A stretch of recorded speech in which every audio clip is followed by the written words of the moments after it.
Oke, selamat pagi semua. Assalamualaikum warahmatullahi wabarakatuh. Waalaikumsalam warahmatullahi wabarakatuh.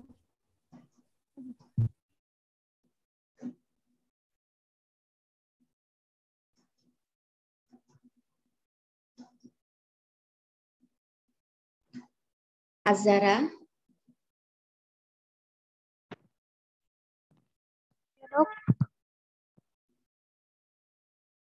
Ini sudah komplit ya. Kita mulai ya. Hari ini kita ada 2 topik yang cukup panjang. Saya harap saudara nanti bisa mengikuti. Kalau ada yang kurang jelas, tolong segera tanya ya. Oke. Topiknya hepar kandung empedu dan sistem urinalis. Oke ya, kita mulai dari hepar dulu. Nah, hepar juga merupakan suatu kelenjar ya, bahkan kelenjar terbesar ya di dalam tubuh. Oke, dia dikelilingi oleh suatu kapsula, di mana kapsula ini adalah jaringan ikat tipis masuk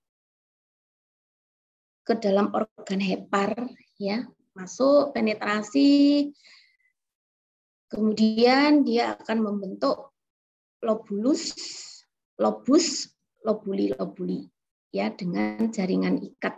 Nah, jaringan ikat ini namanya kapsula Gleason. Oke.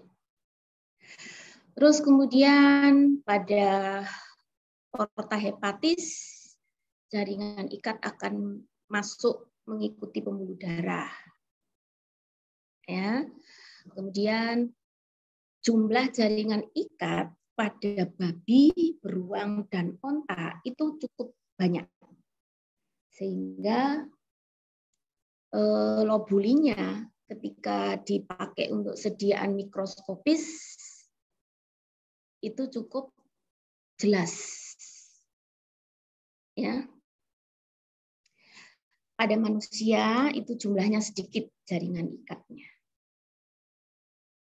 Nah, ini yang jelas ya, inilah jaringan ikat yang masuk dalam organ hepar. Nah, ini yang membentuk lobuli. Ini cukup jelas jaringan ikatnya, jadi ini bukan sediaan dari manusia. Struktur daripada hepar umumnya itu sama. Ya, nih, lihat jaringan ikatnya cukup tebal dengan pewarnaan MA, lihat sabut kolagennya ya. Ini masuk, nah membentuk lobuli-lobuli. Nih, ya.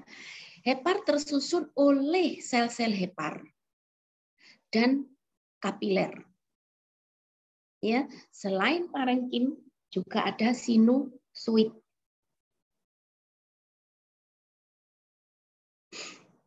Jadi nanti kalau seseorang menyebutkan parenkim itu apa? Yaitu sel-sel hepar dan kapiler yang menyusun hepar. Ya. Nah, sel-sel hepar itu tersusun di dalam suatu lempengan yang dinamakan lamina hepatis. Di mana di kiri kanan daripada lamina hepatis itu ada sinusoid. Inti sel hepar bulat, bisa lebih dari 1. Ya, intinya.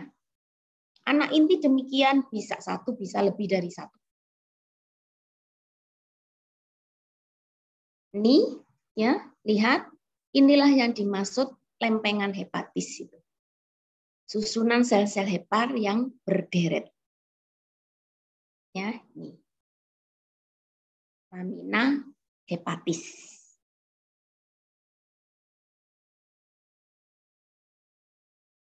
Sitoplasmanya dengan pewarnaan He ya, nampak dia kemerahan. Ya. Ada mitokondria, Golgi apparatus, lisosom dan sebagainya di dalam sitoplasma. plasma.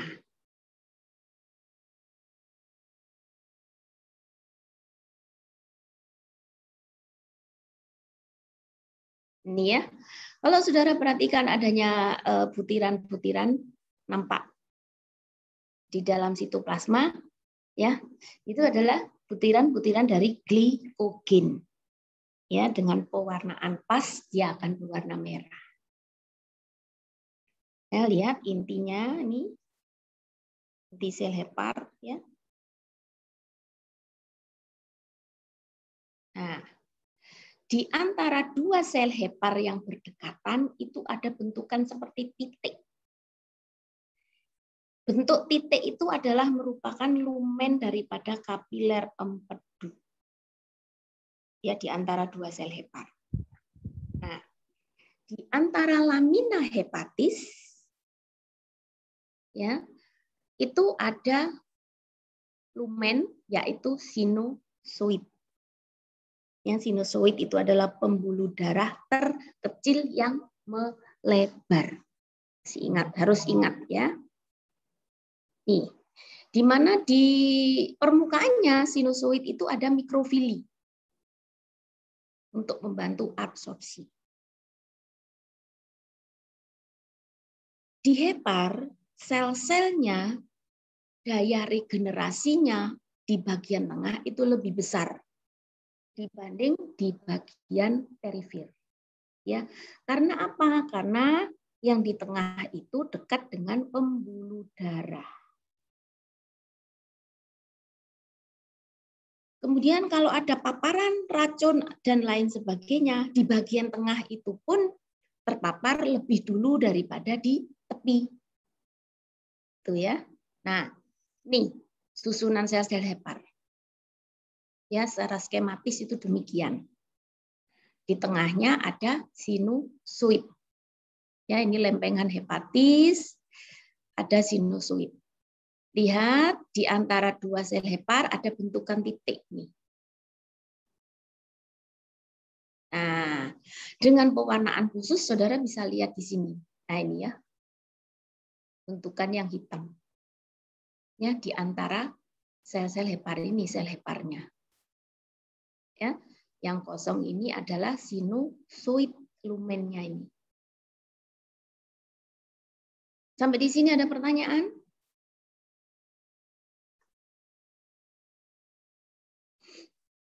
Oke, belum, saya lanjutkan ya.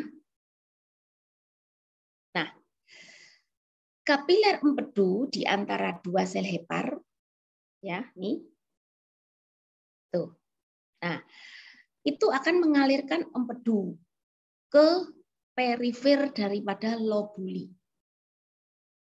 Ya, dari situ akan ditampung, ada saluran pendek dengan epitel yang tidak beraturan. Ya, epitelnya itu antara kubis dan silindris rendah. Ya, biasanya sih kubis, tidak beraturan. Ya. Itu dinamakan kanal Herring. Ya, atau kolangiul.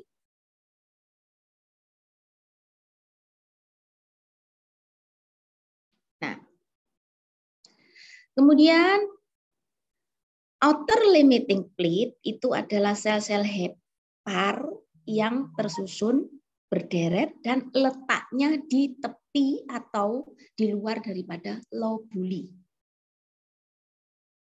Ya, itu namanya outer limiting plate. Nah, ini bentukan seperti titik yang ditunjuk adalah kapiler empedu atau bile canaliculi. Nih ya. Ini adalah sel hepar intinya dengan anak inti. Ya, lumen sinusoid. Sediaan hepar. Perhatikan, ini adalah jaringan ikat. Ya. Outer limiting plate, deretan hepar, sel-sel hepar di tepi paling luar. Ini namanya bentukan yang ditunjuk adalah outer limiting plate. Hati-hati dengan pertanyaan. Ya. Kemudian kalau saudara perhatikan ada lumen. Epitelnya kubis.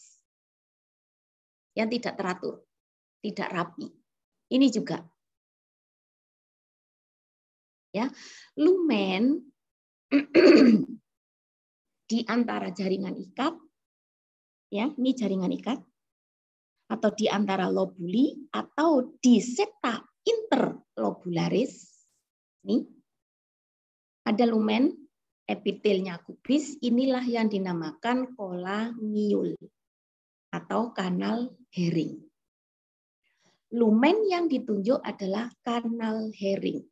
Ya, letaknya outer limiting plate dan di sekitar septa interlobularis.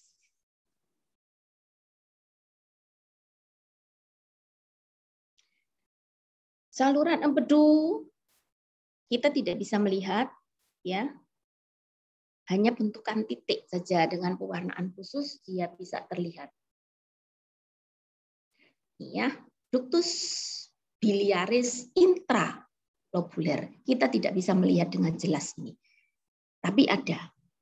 Ya, di dalam sediaan tidak selalu ada.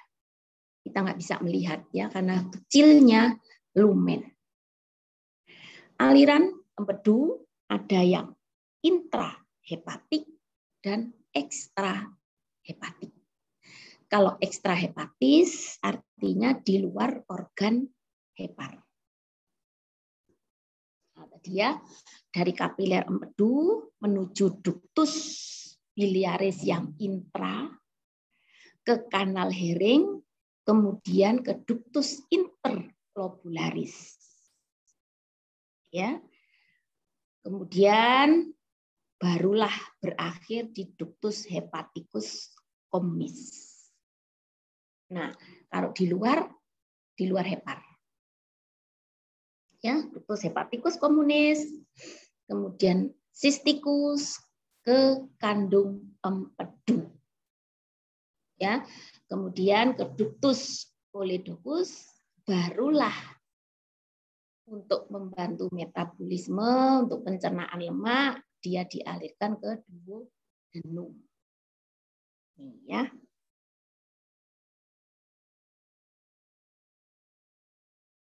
Ini adalah saluran daripada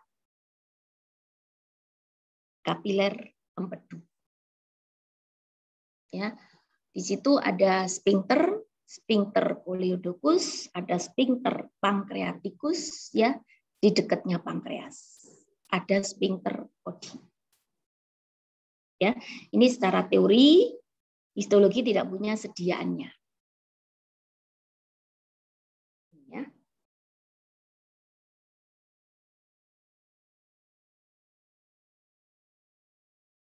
Struktur daripada kapiler empedu itu ada mukosa, ada muskularis, ya, lapisannya.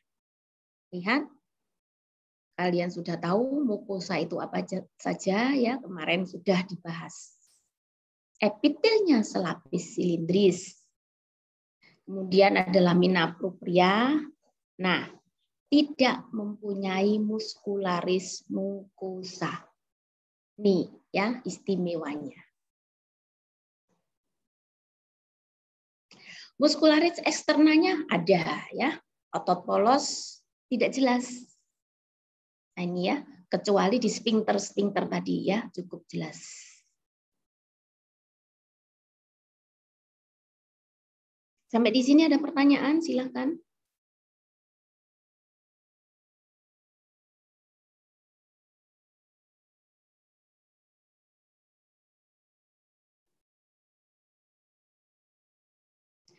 Sinusoid, saudara sudah tahu letaknya di antara lamina hepatis. Lumennya itu saling beranastomose. Ya, nih. Di dalam lumen sinusoid, ya, otomatis di situ ada sel endotel dan juga ada sel makrofag, sel fagosit, yaitu sel cover di hepar. Ini, ya, dinding daripada sinusoid. Nah, kalau sel endotel, saudara sudah tahu bentuknya ya. Kalau sel Kupfer itu bentuknya seperti bintang. Jadi saudara nanti jangan keliru menentukan antara endotel dan Kupfer. Ya, siapa tahu ada yang tertarik penelitian mengenai makrofag di hepar. Ada. Tuh ya.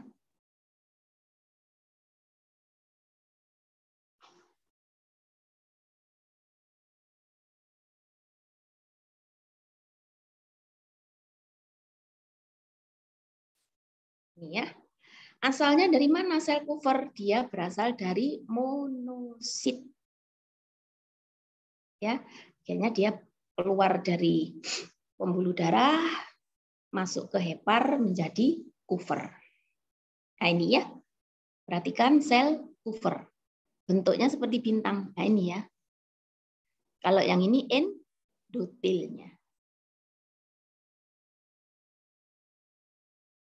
Ya, yang putih-putih adalah lumen daripada sinusoid.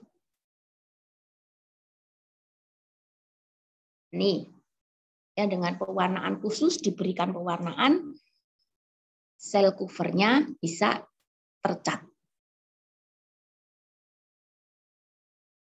Ya, sedia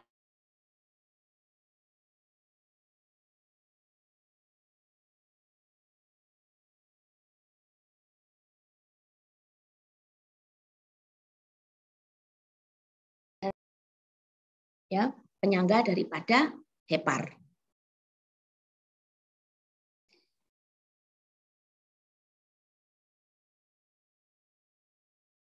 Nih, ya. Dengan pewarnaan impregnasi akhirnya keluarlah. Nah, ini ya, seperti jala-jala. Inilah sabut retikuler di hepar.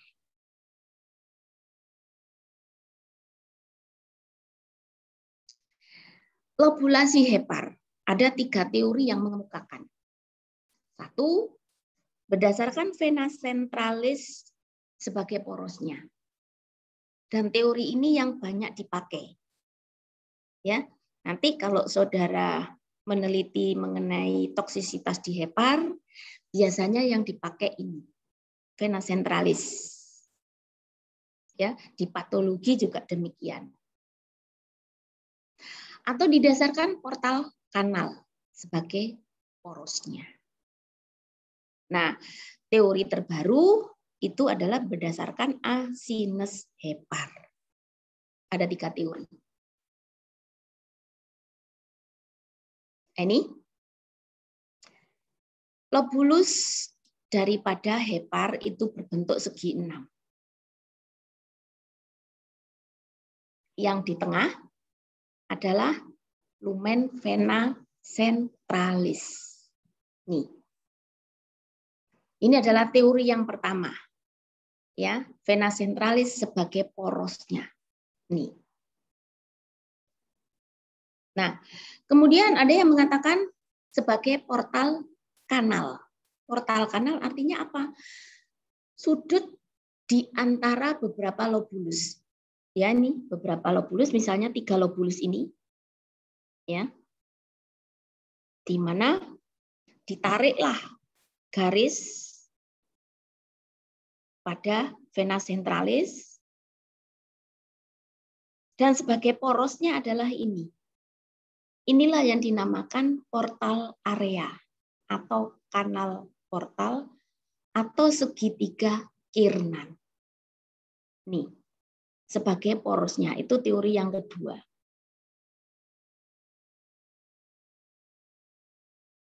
Nah, kemudian berdasarkan asines daripada hepar. Artinya apa?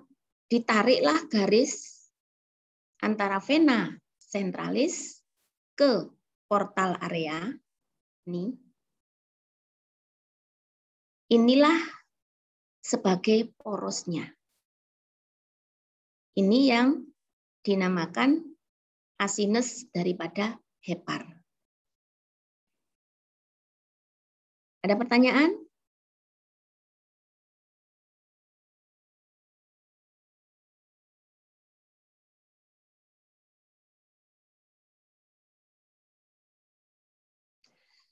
Berdasarkan sinus hepar itu akan terbagi 3 zona. Zona 1 paling dekat dengan vaskularisasi. Yang jauh zona 3, di antara ada zona 2. Seperti Bu Eka katakan tadi, semakin dekat dengan zona vaskularisasi, daya sembuhnya, daya regenerasinya, kalau dia mengalami trouble, itu cepat. Tapi sebaliknya, begitu ada bahan toksik, ya zona 1 yang paling cepat terkena. Gitu ya. Ini. Ya. Dekat portal area. Lihat, zona 1. Dan seterusnya. Ya. Nih.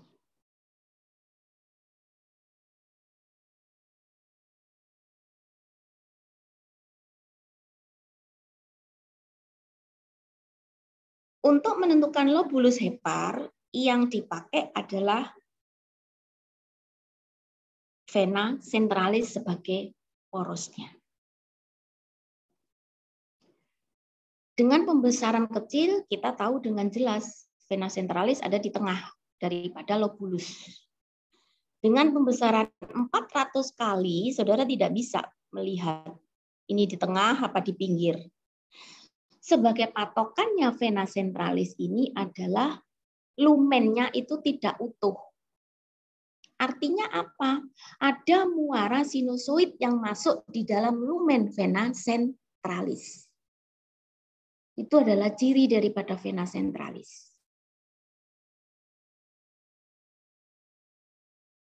Kemudian di antara lobulus hepar ada jaringan ikatnya, yaitu septa interlobularis. Di dalam septa interlobularis di situ ada vena lagi, namanya vena sublobularis. Ya. Kemudian Bu Eka sudah menyinggung di antara beberapa lobulus hepar, ya, sudutnya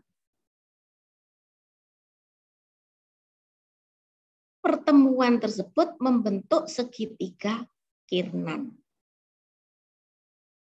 Di mana segitiga Kiernan itu di dalamnya selalu ada arteri, vena, dan ductus interlobularis. Itu cirinya.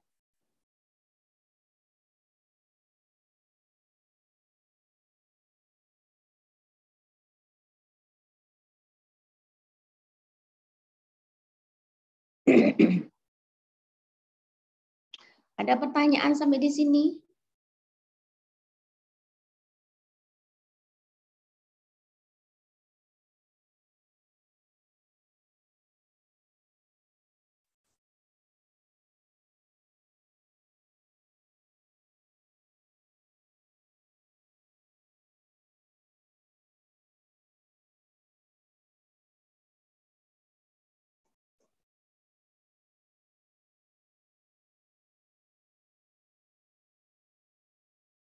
Ini, ya, perhatikan. Lumen yang saudara lihat ini adalah lumen daripada vena centralis. Ya, perhatikan, lihat dinding lumennya, ya, ini ada sinusoid yang bermuara di dalamnya. Nih. Perhatikan dengan lumen yang ini. Tidak ada sinusoid yang bermuara ke dalam lumennya. Yang ini adalah vena sublobularis. Perhatikan yang ini. Ini adalah vena centralis.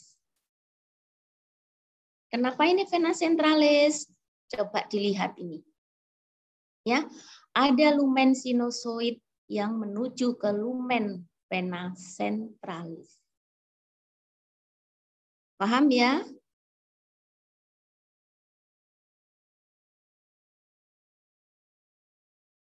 Ada yang tidak tahu, silakan bertanya.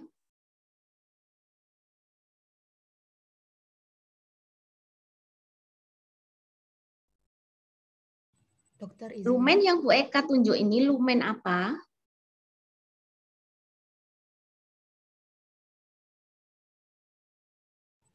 Vena centralis. Silakan dijawab. Vena centralis. Lumen vena centralis. Iya, vena centralis. Lihat ini ya. Ada sinusoid yang bermuara. Oke, bisa ya? Sediaan hepar. Ya.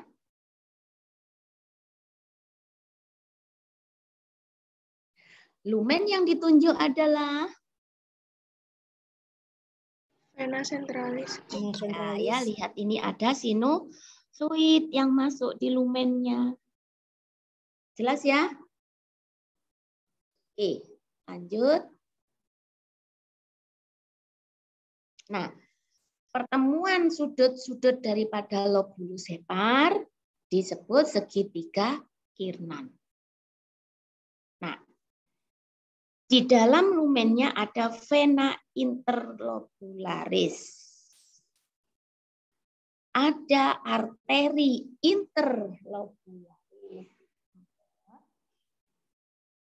Ada ductus interlobularis. Arteri dan vena, saudara sudah belajar. Ya, jadi saudara, saya anggap sudah bisa diagnosa mana arteri, mana vena. Ductus interlobularis ini diliputi oleh epitel selapis kubis. Nah, jadi saudara sudah tahu sekarang ya mana arteri, mana vena, mana ductus.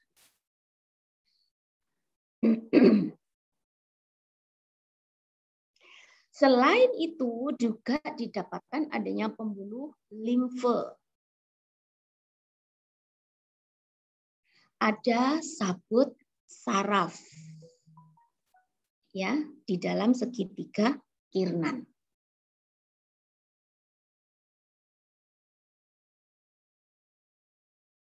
Nih, jadi saudara harus hati-hati. Ya, perhatikan.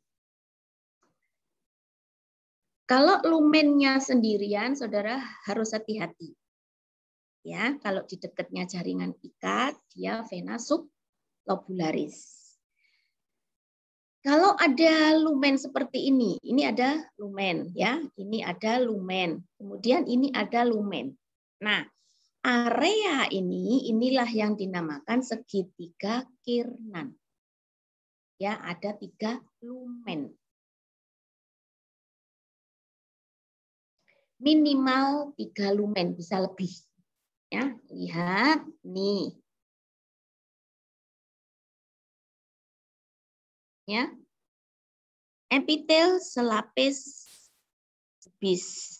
Inilah yang ductus interlobularis. Dindingnya lebih besar. Ya, lihat. Inilah arteri interlobularis. Ya. Kemudian yang ini dindingnya lebih tipis.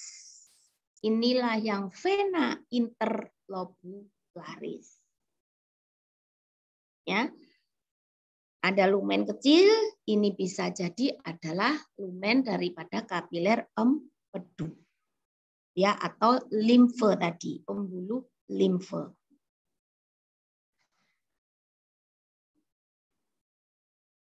Nih.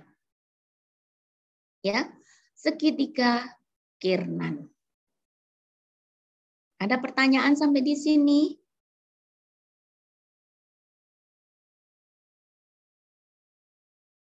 Sudah jelas ya?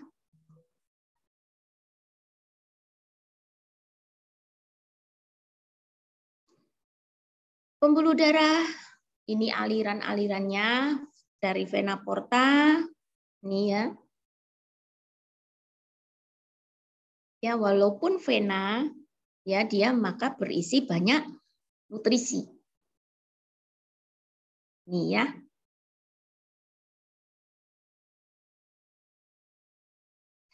Kemudian ada arteri hepatika.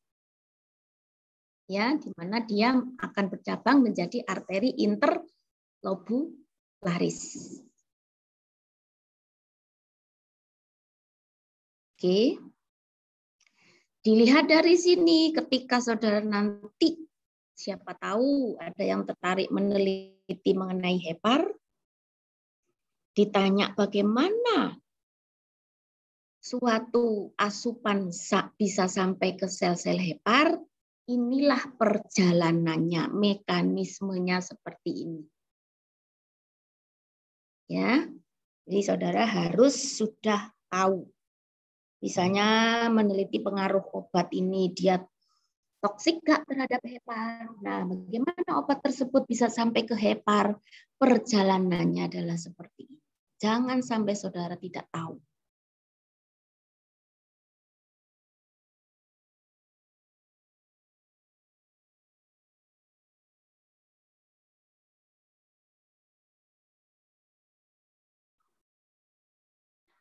Nah, kemudian ada yang dinamakan celah dari DIS. Hati-hati untuk celah DIS ini. Celah DIS itu adalah celah sempit yang dibentuk oleh sinusoid dan lamina hepatis. Di mana celah dari DIS ini mengalirkan cairan limfe yang akhirnya berakhir pada suatu celah yang dinamakan celah dari mol, yaitu pembuluh limfe di area porta.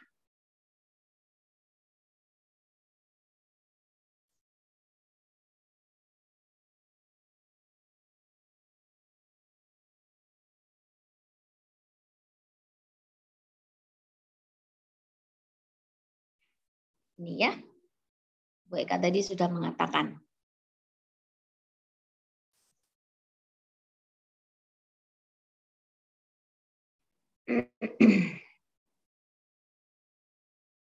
Lihat, sel hepar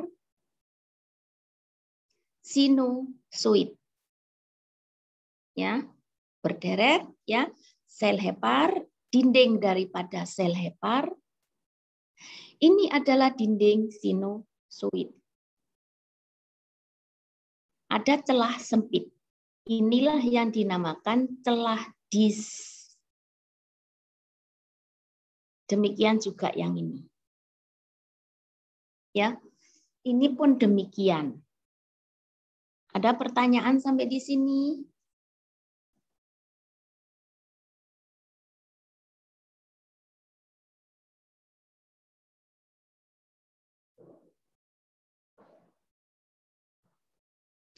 Perhatikan, yang namanya celah mol, lihat ya, celah antara outer limiting plate, ya, outer limiting plate dengan jaringan ikat interlobularis. Dan lokasinya di dekat portal area. Celah-celah inilah yang dinamakan celah dari mol.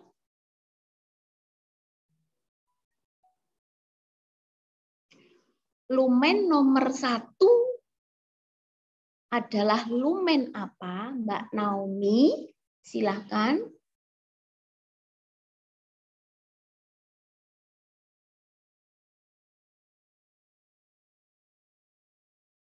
Mbak Naomi, bisa mendengar suara saya? Iya, Dok, bisa. Silahkan dijawab.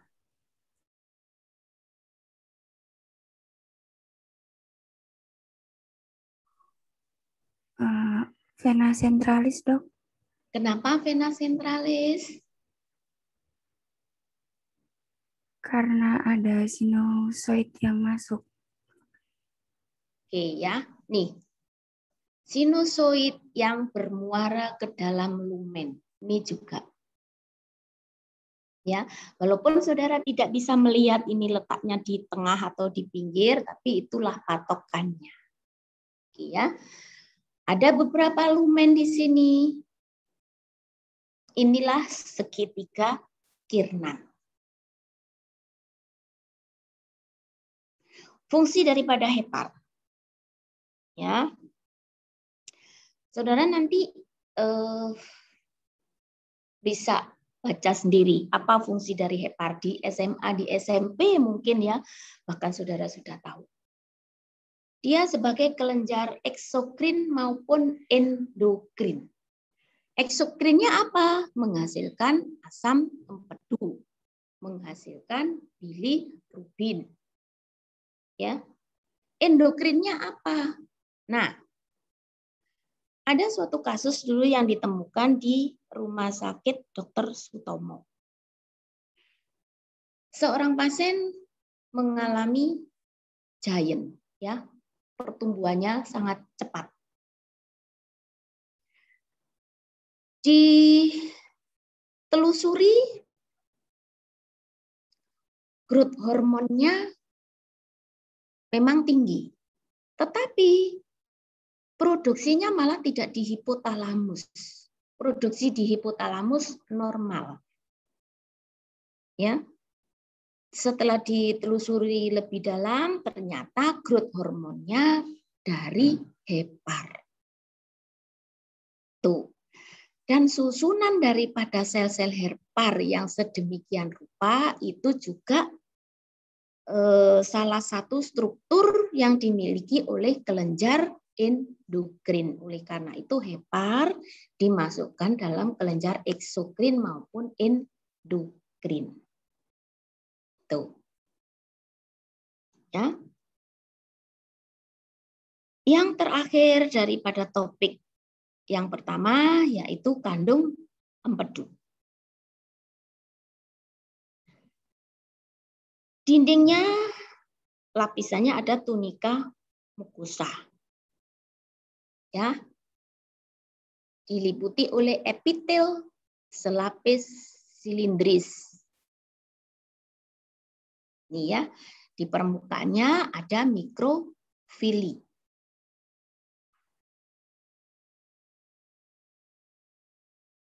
Kemudian ada lamina propria.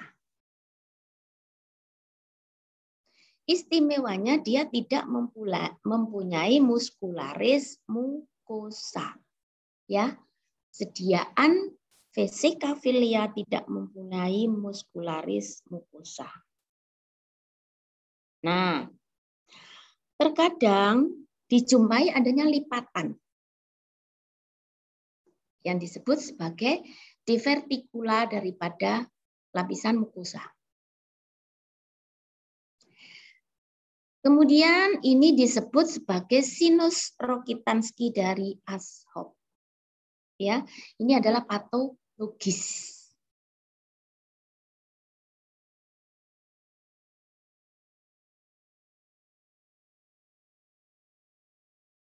Tunika muskularis ya tebal, sama sirkuler dan longitudinal.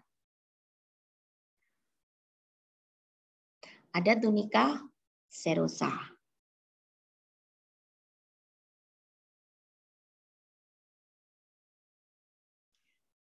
Fungsi kandung empedu sebagai reservoir daripada empedu. Selain itu, dia mengkonsentrasikan menyerap air dan garam-garam empedu.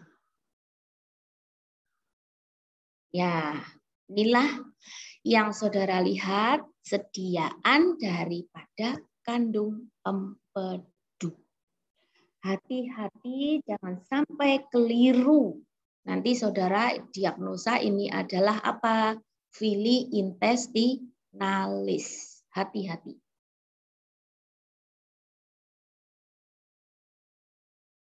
Ini ada divertikula, ya, ini ruangan. Nah ini epitelnya selapis, silindris, ya. Inilah yang dinamakan Rokitansky dari Asov tadi, ya.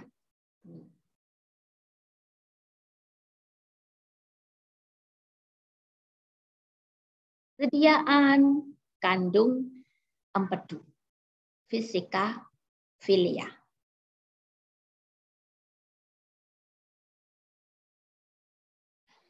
Sampai di sini ada pertanyaan?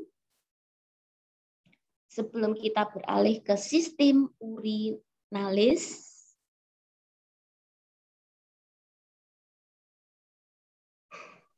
Permisi dok, Yuk. mohon izin bertanya. Saya Fani Kusuma Wardani. Bedanya papil propria sama propria itu gimana ya dok? Apa bedanya? Papil propria sama propria di kandung empedu. Terima kasih dok. Ya, kalau propria papil itu ya lamina propria yang menonjol ke permukaan. Ya, bisa jadi bentukan seperti ini. Ini namanya propria papil. Kalau proprianya ya propria lamina propria, lapisan mukosa lapisan di bawah epitel. Begitu Mbak yang bertanya tadi. Baik dokter, terima kasih. Yang lain nggak ada?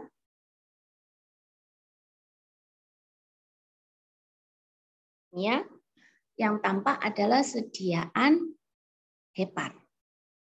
Lumen yang ditunjuk adalah ductus interlobularis, ya, epitelnya lihat.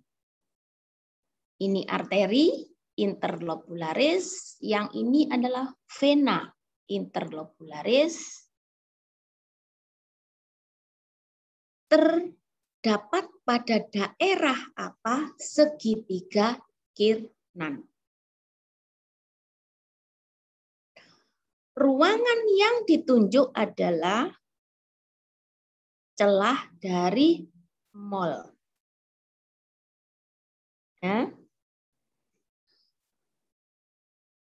Bentukan yang ditunjuk adalah outer limiting plate. Sediaan apa? Hepar. Sama sediaan hepar. Sama ya, sediaan hepar.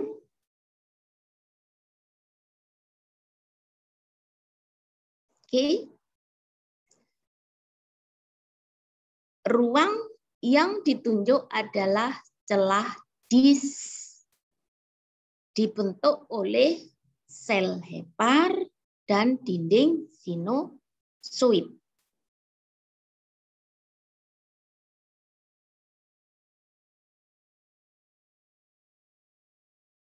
Ada pertanyaan?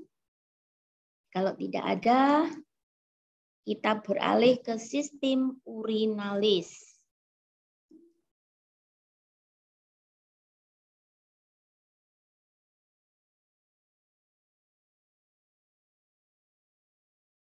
Nggak ada untuk hepar, kandung empedu.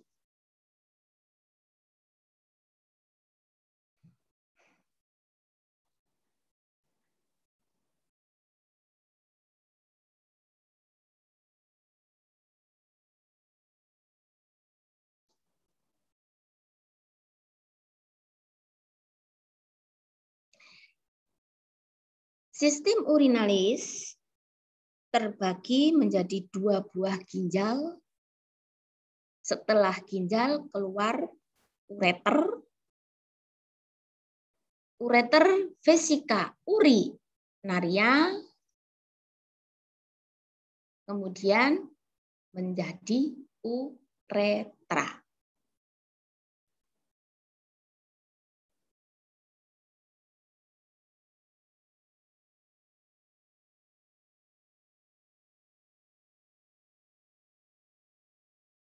Fungsinya produksi dan ekskresi urin, ya, mengatur keseimbangan, mengatur tekanan darah juga, ya, mengandung bisa berfungsi sebagai kelenjar endokrin, menghasilkan serotonin. Dia juga menghasilkan eritropoietin. Ya, fungsinya cukup banyak. Nih, antara ginjal kiri dan kanan itu letaknya tidak sama.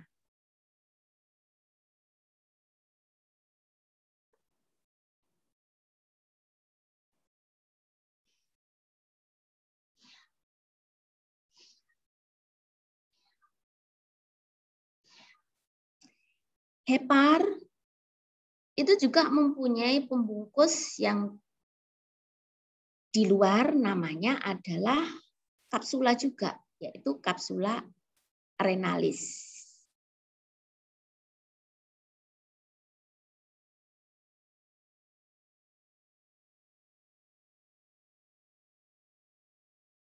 Ginjal dibagi menjadi 2, ya, bagian korteks dan bagian medula. Ini ya, yang bagian ini, bagian medula.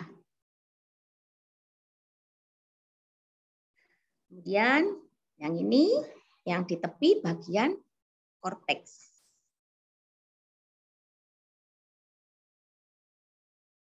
Ya. Kenapa ini gelap? Karena di situ ada korpuskel renalisnya. Dia berwarna gelap.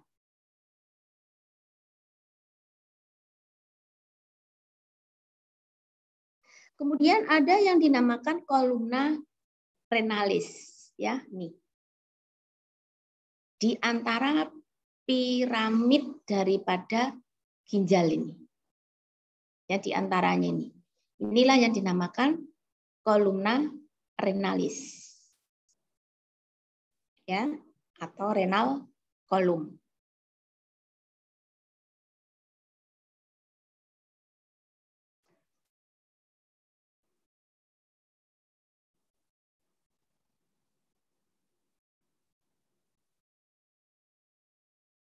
Nih, ya, ini yang bagian korteks.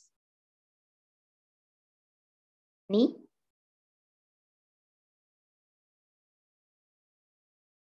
ya, kemudian ini yang bagian medula.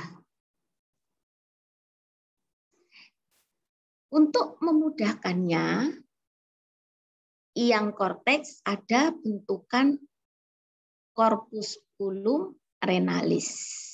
Nih. Yang ini tidak ada. Ya. Itu di bagian korteks. Satu unit fungsi ginjal disebut sebagai nefron. Nefron itu terdiri dari korpuskel renalis dan tubulus renalis. Korpuskel renalis itu apa saja? Yaitu terdiri dari glomerulus, kapsula glomerulus,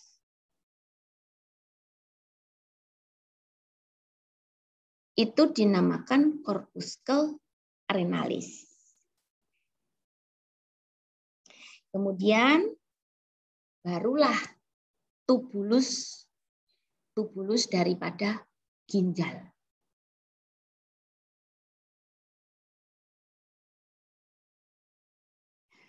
Nefron berfungsi untuk membentuk urin.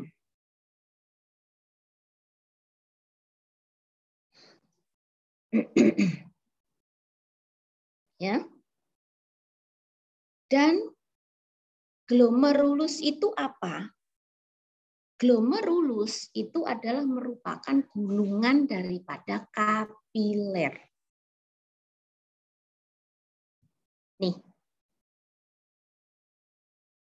Ya, inilah yang dinamakan glomerulus.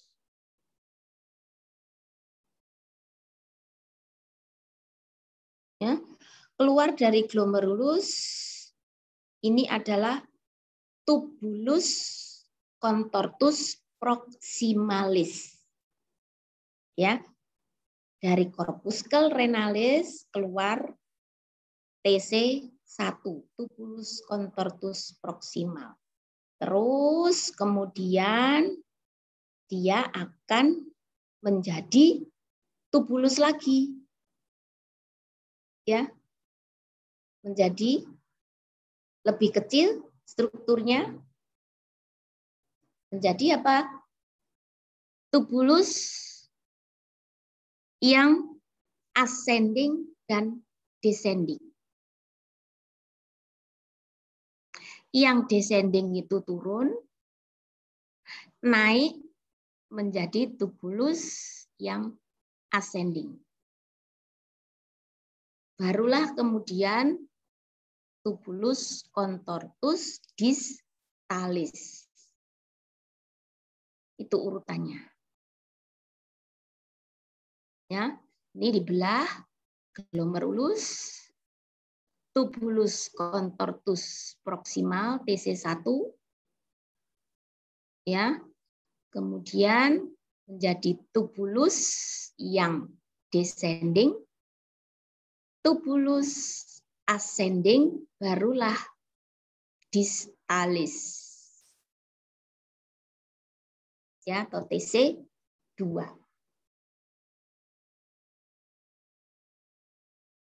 Nih. Di bagian korteks, saudara nanti akan menjumpai adanya kapsula Bowman dan glomerulus. TC12, bentukan makula densa, urinary pool, vascular pore, dan arteri interlobularis.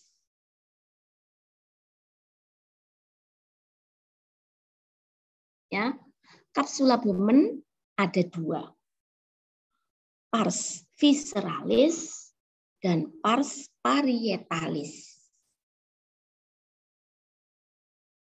Ya.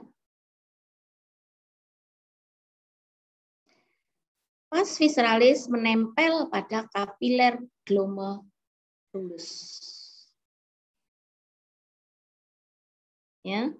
Kemudian yang pars parietalis membentuk bagian luar. Epitelnya selapis pipih. Ya. Ruang di antara visceral dan parietal dinamakan Bowman space.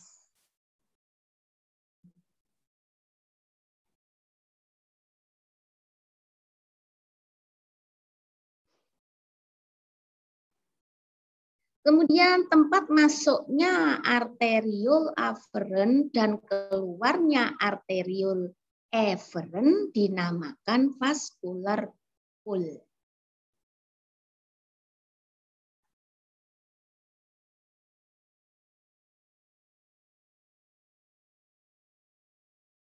Hati-hati dengan beberapa istilah di sini. Ada filtration slide, ada filtration membrane. Ya, jadi nanti dibaca pelan-pelan supaya saudara paham. Ya. Nih. Perhatikan bentuk pertanyaan. seluruh bentukan yang ditunjuk adalah corpuscle renalis. Bentukan yang ditunjuk adalah glomerulus. Lapisan apa? Parietal capsula Bowman. Ya, epitel selapis pipih. Masuk, inilah yang dinamakan visceral capsula Bowman. Bagian ini, bagian tepi, ini adalah visceral capsula Bowman. Daerah pada nomor 3 yaitu dinamakan vascular pool. Bagian yang tampak adalah bagian korteks. Sediaan ginjal.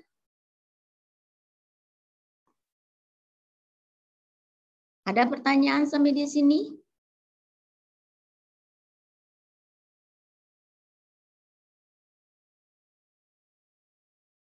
Sudah jelas? Dokter, izin Ya. tanya.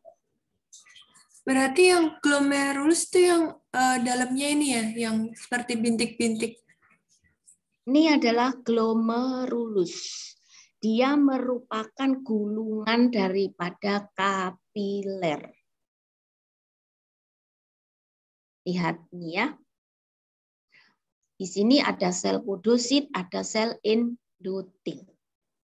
Saudara tidak usah bingung untuk itu. Biarlah itu dikuasai oleh ahli ginjal.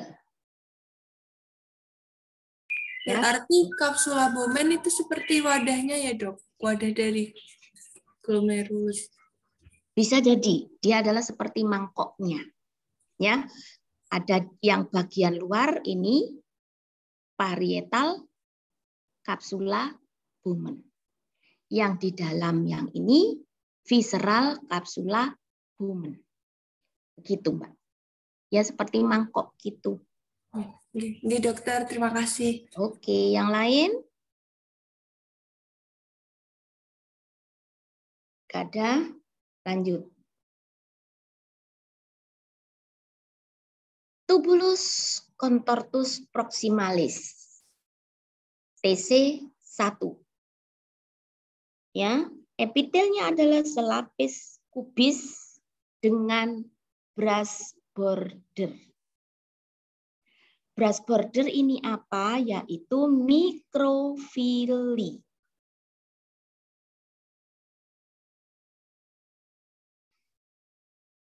Tuh.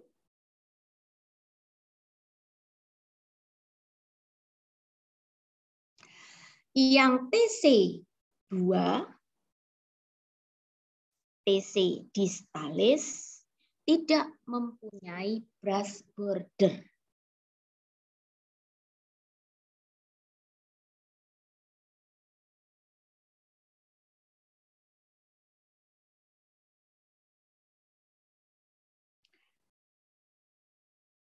TC2 ya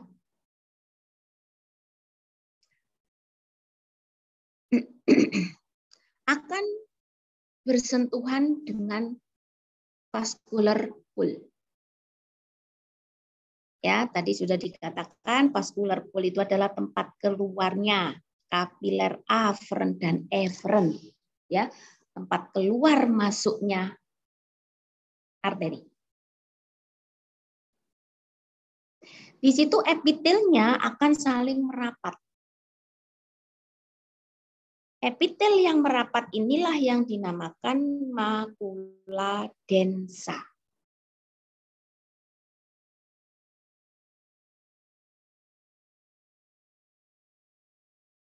Ya, ini gambaran skematis antara TC1 dan TC2.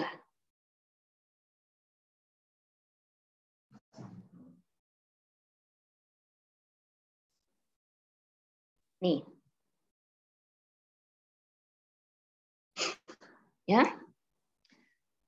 Seluruh bentukan yang ditunjuk adalah corpuscle renalis.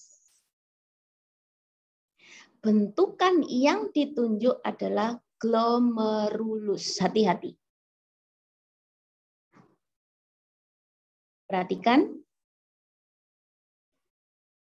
Parietal capsula Bowman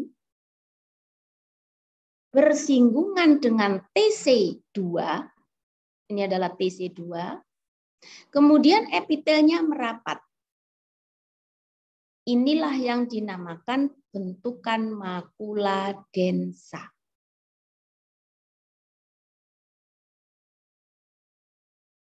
Ya. Kemudian parietal capsula Bowman yang bersinggungan dengan TC1, ini TC1, area ini dinamakan urinary pool. Daerah pada nomor 1 adalah urinary pool.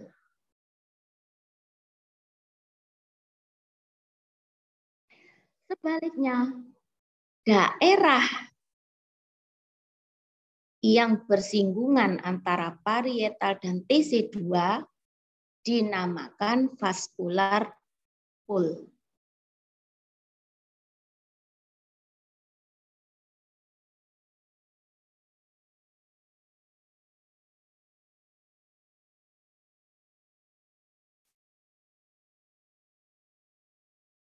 Kalau saudara perhatikan, ya, ini agak tidak begitu jelas, ya nih. Ada bentukan semacam kotoran di dalam lumen. Nih, ini juga, ini adalah brush border. Jadi, lumen yang ditunjuk adalah lumen TC1.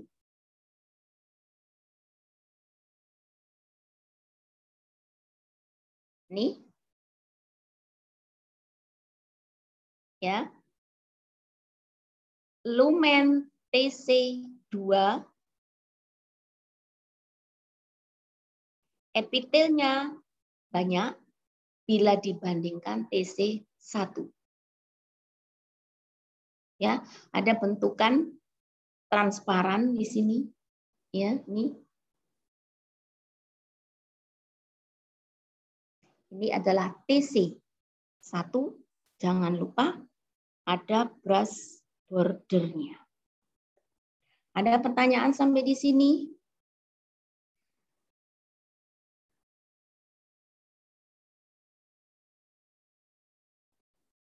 Ginjal bagian korteks.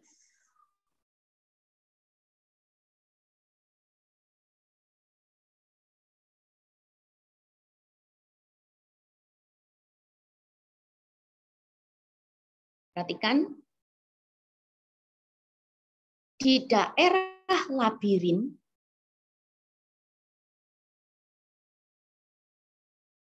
saudara nanti akan menemukan suatu pembuluh darah. Pembuluh darah tersebut diberi nama arteri interlobularis.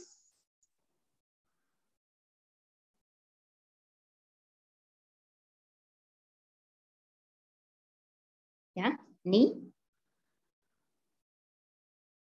bentukan yang ditunjuk adalah makula densa.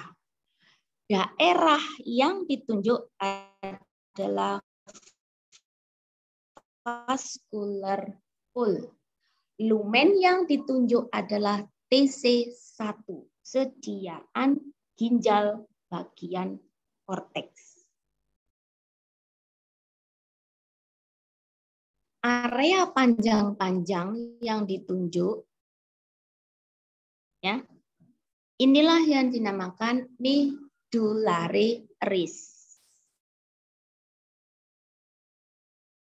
Ya. Kemudian di sini pun juga ada medullary iris lagi, cuman tidak terpotong, ya, di sini.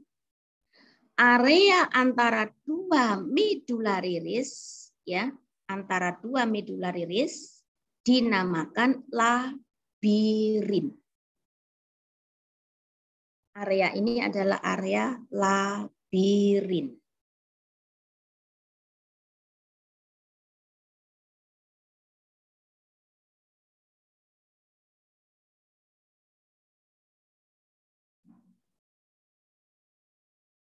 Ada pertanyaan sampai di sini?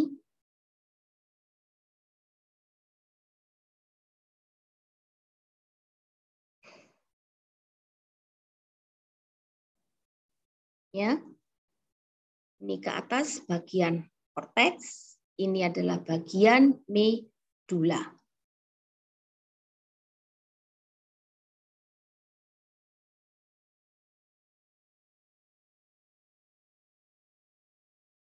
Di bagian medula ada lobe of Henle, ada ductus colligentes. Ciri daripada ductus colligentes ini antara satu sel di antara sel satu dengan yang lain itu batasnya jelas. Itu ciri daripada ductus colligentes. Ada tubulus, ya, yaitu Henle tebal dan Henle tipis. Ya, ini yang hijau adalah TC1.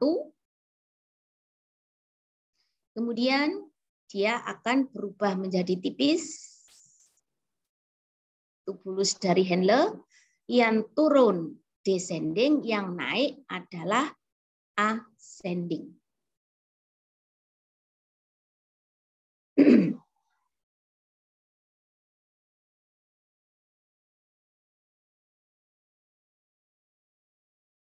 Henle tebal yang descending strukturnya mirip TC1.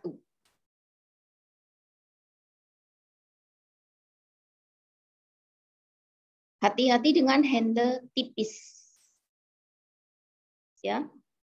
Dia epitelnya adalah selapis pipih sehingga dia mirip dengan kapiler. Kalau kapiler, epitelnya dia lebih tebal. Secara teori demikian, tapi pada kenyataannya mahasiswa cenderung salah diagnosa.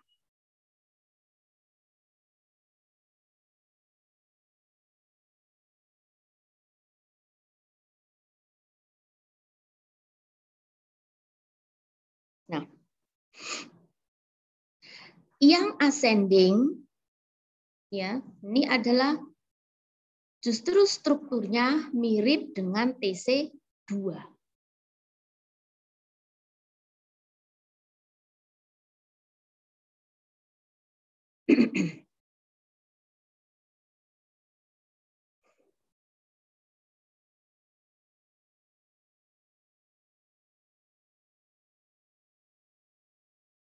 Nih, ya, Henle tipis.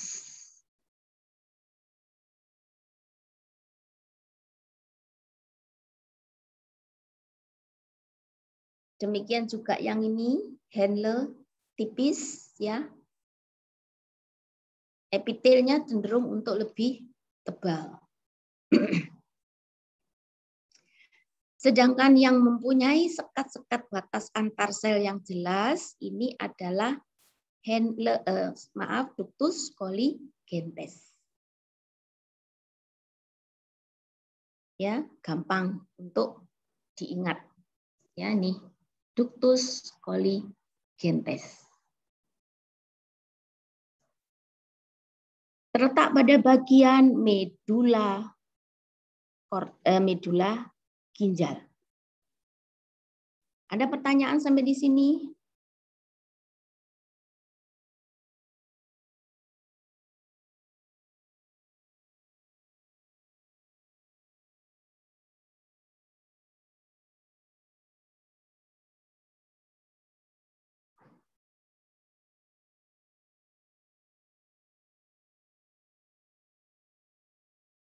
Kemudian ada lagi yang dinamakan arteri arcuata. Arteri arcuata ini letaknya di perbatasan antara korteks dan medula.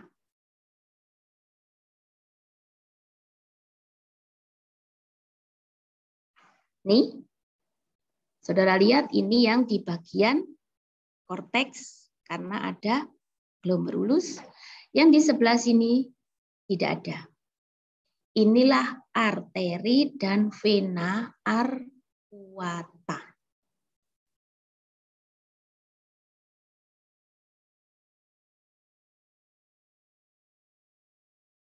Ini filtration barrier dibentuk oleh apa? Endotel daripada kapiler, basal lamina daripada kapiler, dan filtration slit. Tuh ya.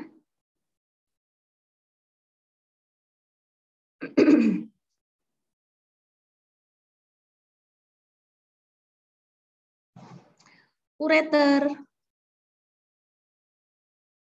Setelah keluar dari ginjal, lewat ureter, ya, vesika urinaria baru ke uretra. Ya, nanti teorinya dibaca.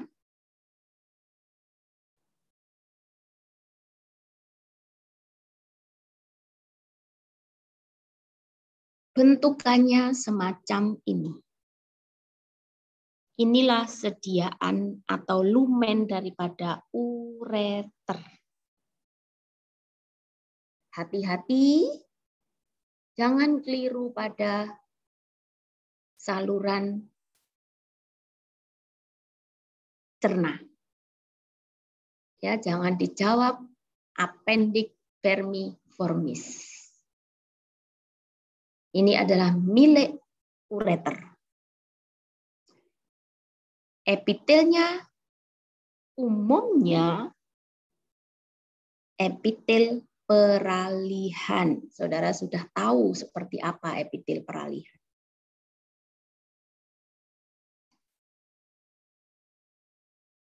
Ini epitelnya dibesarkan daripada ureter.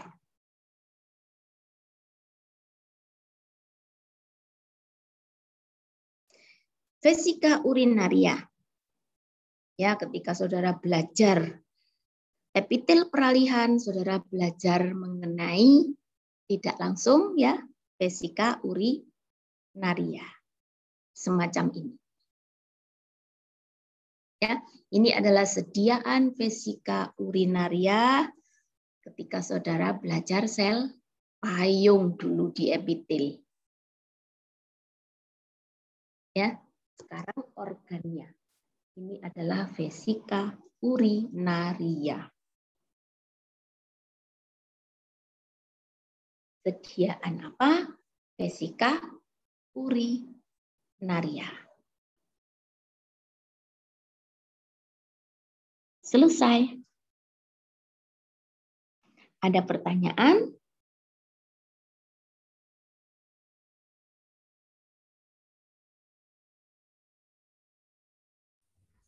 Dokter, yang tadi sediaan ureter itu apa ada pembagian lapisannya?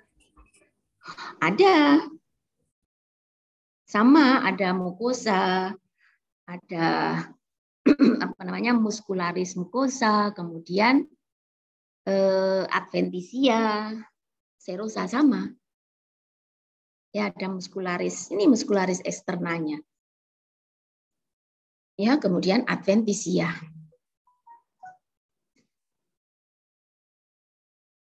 Ya, yang ini adalah lamina propria di bawah epitel. Ya, gitu. Sama. Nanti bisa dibaca lebih detail di textbook yang terserah ya, saudara mau baca di mana, di textbook, di buku ajar juga ada lapisannya ya. Oke. Terima kasih, Dok. Permisi dokter, izin Yo, bertanya. Kalau uretra itu apa susunannya sama kayak ureter? sama, uretra. Dan itu nanti akan dipelajari ketika mendekati reproduksi. Ya, jadi nanti jadi satu dengan saluran reproduksi jantan terutama. Ya, uretra nanti disinggung di situ. Sama bentuknya. Epitelnya sama, peralihan juga, ya. Jadi pada umumnya epitel peralihan itu pada sistem urinalis. Oke, yang lain.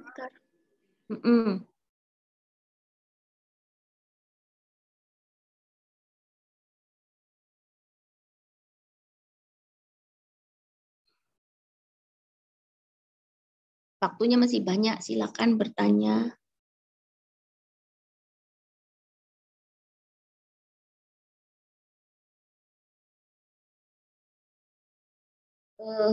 Hasil UTS-nya ya yang praktikum.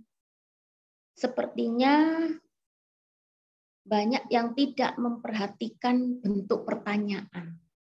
Hati-hati jadi kalau menjawab ya. Banyak yang kebalik antara A dan B.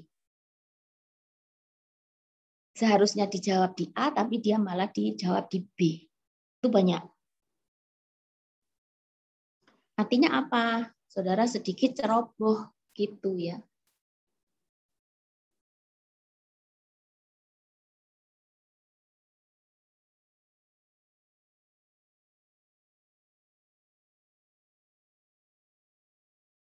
Ada pertanyaan?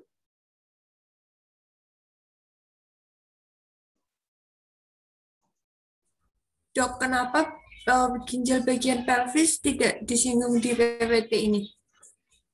Tidak apa-apa. Karena apa? Itu hanya teori aja. Ya.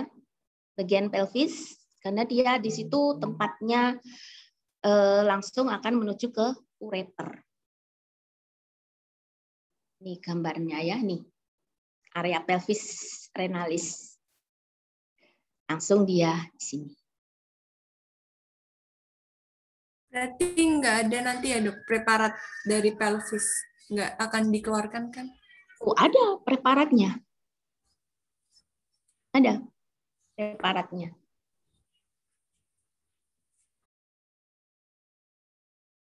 Tapi kan di situ hanya area kosong aja. Kalau di sini kan banyak strukturnya. Kalau di sini kan hanya ruangan,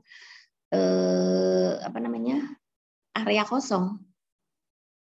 Gitu aja. Ya dok, terima kasih. Yuk. Dokter, permisi. Berarti kalau yang pelvis itu strukturnya sama dengan ureter? Iya, dindingnya hampir sama dengan ureter. Strukturnya hampir sama.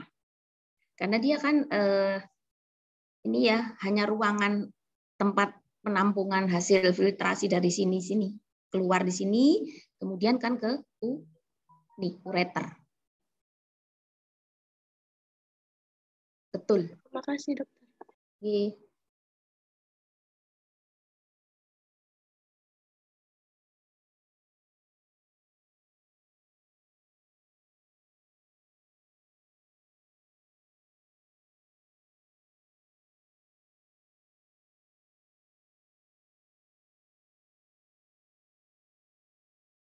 Ada lagi?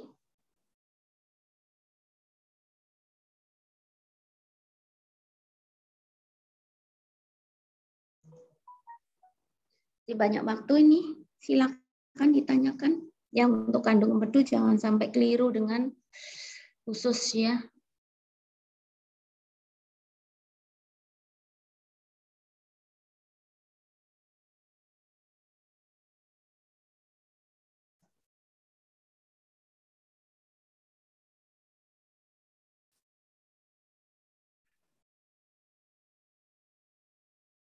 Nggak ada yang mau ditanyakan?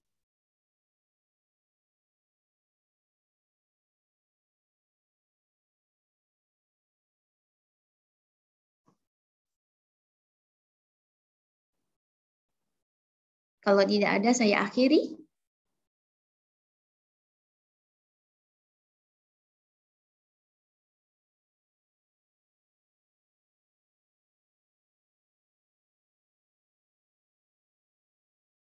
Sudah bisa semuanya ya?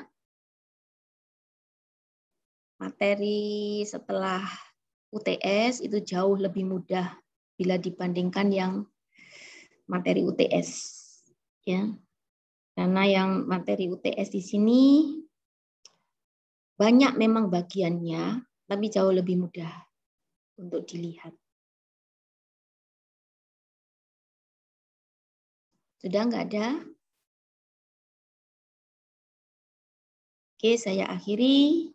Wassalamualaikum warahmatullahi wabarakatuh. Waalaikumsalam. Terima kasih, dokter. Oke, saya leave. Si dokter. Terima kasih, Dok.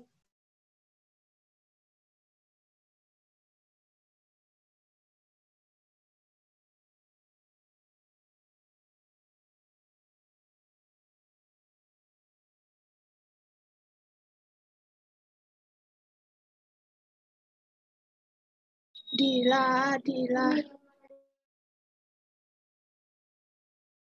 Dila tangi, Dil. Dila turun, Dila.